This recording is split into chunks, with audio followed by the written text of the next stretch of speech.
Hey guys, this is Northville Tech. In this video, we're going to learn how to activate your DasherDirect card. Open the app by tapping on it.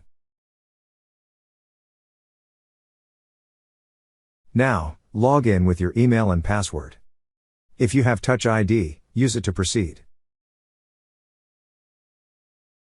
Once you're logged in, you will see several icons at the bottom part of the screen.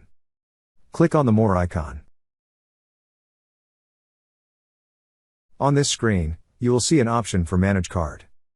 Click on Manage Card.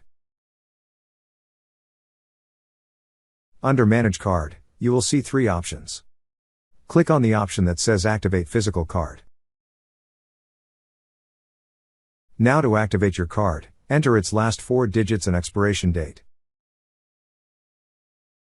Then click on Next. After that, create a PIN. Enter the PIN you wish to use on the first field. Then enter it again on the second field to confirm. And now your card is activated. That's how you activate your DasherDirect card. Thank you so much guys for watching, and if you have not yet subscribed to our YouTube channel, please subscribe to our YouTube channel as we create tech videos related to financial apps almost every day. Also check out our website northvilletech.com for great tech articles, and our recommended resources in the description below for various sign-up bonuses.